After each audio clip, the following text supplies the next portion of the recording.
जी देखिए आपके बीच में है, आपके बहू और बेटी के रूप में आई है। इन सभी लोगों का जो भाव है, जो समर्पण है, वो बड़ा मूल्यवान है। ऐसा नहीं कि आपके लिए बहुत कुछ करने आए, करना तो सब परमात्मा है, लेकिन ये सभी लोग भगवान का माध्यम बनकर के, उनके दूत बनकर के आपके पास आए हैं। इस भाव से सुनीता जी का बहुत बहुत आभार है। अमन सिंह जी जहाँ भी खड़े हो गए अपने स्थान पर, अमन सिंह ये बच्चा छोटा सा देखिए, ये भी आया हुआ है, अमन और चैन की बात करने के लिए आया है। इसका भी जोरदार तालियों से अभिनंदन करें, स्वागत करें। और हम लोगों के बीच में पार्वती देवी, श्रीमती पार्वती जी जिला संगठन मंत्री हैं, खड़े हो जाए अपने स्थान पर। देखिए भगवान भोलेनाथ की नगरी है और भोलेनाथ की अर्धांगिनी पार्वती है, और पार्वती जहां भी जाती है वो पार लगा देती है। तो ये पार्वती जी आई हैं पार लगाने के लिए, इनका भी बहुत बहुत अभिनंदन है, स्वागत है। आप इनको अपना आशीर्वाद दीजिए। हम लोगों के बीच में अनीता वर्मा जी हैं, अनीता वर्मा जी का बहुत बहुत अभिनंदन है, स्वागत है। ये पूरी तरीके से हिंदुस्तानी है लेकिन देखने में अंग्रेज लगती हैं, इनको अपना आशीर्वाद दीजिए। बहुत बहुत अभिनंदन है और इनका स्वागत है अनीता जी का। अरविंद कुमार सोनी जी, देखिए अभी आपके पास भजन सुनाया है इन्होंने, कई बार बातें की हैं, कई बार माहौल भावुक हुआ है, माता पिता का साथ पूरा नहीं मिला जितना मिलना चाहिए था। तो माँ बाप के प्यार का जो अभाव है, जो कमी है, आज वो उसकी भरमार हो गई आप सबके बीच में आकर के। आपने इतना आशीर्वाद दे दिया कि मुझे लगता है कि इनके अपने सगे माता पिता का जो स्नेह सिंचन की कमी रह गई थी, आज उसकी पूर्ति जरूर हुई है, काफी पूर्ति हुई है। और ये आशीर्वाद आते हैं कि ये भजन में, समाज में, परिवार में, सब जगह अपने माँ बाप का नाम रोशन करें। अरविंद जी का बहुत आभार। और आप ये बड़े समाज सेवी भी हैं और सदस्य भी हैं स्वर्णकार समाज एसोसिएशन वाराणसी के। हमारे बीच में, हमारे बगल में बैठे हमारे बहुत पुराने मित्र घनश्याम पटेल जी, और ये समाज सेवी भी हैं, और ये कभी कभी जो है राजनीति में भी हाथ आजमा लेते हैं। और ये आप लोगों के गले भी पड़े रहते हैं, ये गले के हार हो गए हैं आपके, इसलिए कभी हारते नहीं है। तो ये जहाँ शंकर जी हो, यहाँ घनश्याम ना हो तो कैसे बात बनती है। तो ये भी उपस्थित हो। और ओम प्रकाश जी, ओम प्रकाश पटेल जी अधीक्षक हैं, आप सब लोग जानते हैं, करके आए हैं ओम प्रकाश जी का यहाँ पर। अभी प्रधान जी जानते कौन, अरुण सिंह जी से मुलाकात हुई, इस समय आज देख रहे हैं वो चार्ज है उनका भी बहुत बहुत अभिनंदन है। अच्छा शाम का खाना। डॉक्टर शैलेंद्र पांडे जी हम लोगों के बीच में हैं, जो कि आप स्वास्थ्य परीक्षण करते हैं। आप सभी लोगों को समय समय पर आपको कोई समस्या, कोई परेशानी, बुखार, जुकाम, फीवर, तो आपके लिए हाजिर रहते हैं और कहते हैं कि डॉक्टर भगवान का दूसरा रूप होता है। तो डॉक्टर ही एक ऐसा शरीरधारी प्राणी है जिसे भगवान का दूसरा रूप कहा गया, और उसके रूप में आदरणीय शैलेंद्र जी यहाँ पर हैं। बहुत बहुत अभिनंदन है, स्वागत है आपका।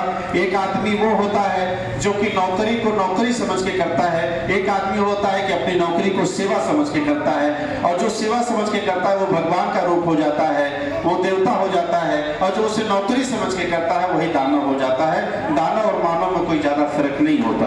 तो आदरणीय डॉक्टर साहब का बहुत बहुत अभिनंदन है, स्वागत है। और हम लोगों के बीच में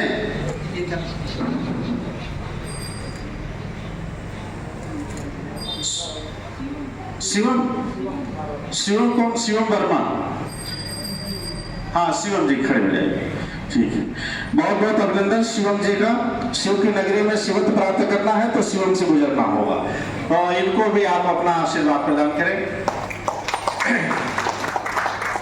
आज सभी जो हमारे परिवारजन हैं, उत्तर प्रदेश स्वर्णकार समाज एसोसिएशन का जो परिवार है, ये एक संस्था है जो काम करती है।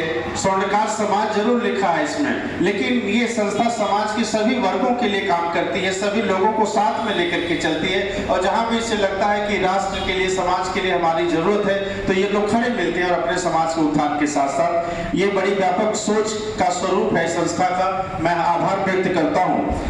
लेकिन आज इस मौके पर आप सभी माताएं और पिता दोनों लोग बैठे हैं।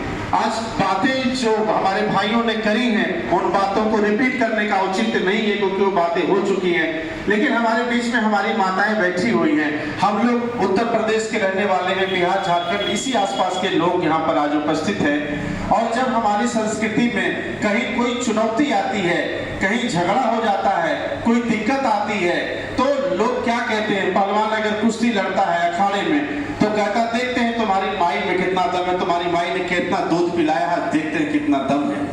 तो जब बात कहीं चुनौती की आती है, कहीं भी चैलेंज की आती है, किसी में आपस में तनाव झगड़ा हो जाता है, तो माई को ही चैलेंज करता है सबसे पहले। इसका मतलब ये हुआ कि माँ ही एक ऐसी सत्ता है जो सर्वशक्तिमान है, उससे बड़ा शक्तिशाली इस दुनिया में कोई है नहीं। इसीलिए माँ को चुनौती सबसे पहले देता है जब कोई दुश्मन बनता है आपका। तो इसलिए माई जो शब्द है, भगवान भोलेनाथ की जब आरती होती है तो उसमें चौपाई कही जाती है कि बाबा बाबा सब कहे, बाबा बाबा सब कहे, माई कहे न कोई, और बाबा के दरबार में माई कहे सो होय। यानी भगवान भी बिना माँ की आज्ञा के कुछ नहीं दे सकते किसी को। माँ इतनी सर्वशक्तिमान है।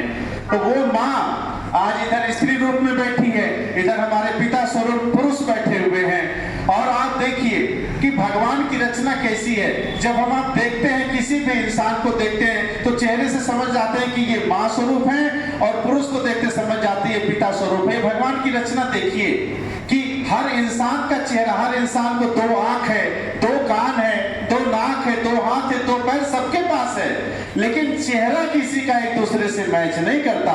सबका चेहरा अलग अलग है, किसी का चेहरा एक जैसा नहीं है। ये उस भगवान की ताकत है, उस भगवान की यही उपस्थिति है। हम भगवान को देखना चाहते हैं तो हमें भगवान की रचना में इसी रूप में देखना पड़ेगा। ये वो कंटेंट है, वो विषय हैं जो हमें भगवान के करीब तक ले जाते हैं। और जो कहते हैं कि हर स्त्री के अंदर आधा जो उसका स्वरूप है, उसके अंदर आधी आत्मा पुरुष की होती है और उसके अंदर आधी आत्मा स्त्री की होती है, हर स्त्री के अंदर, और हर पुरुष के अंदर आधी आत्मा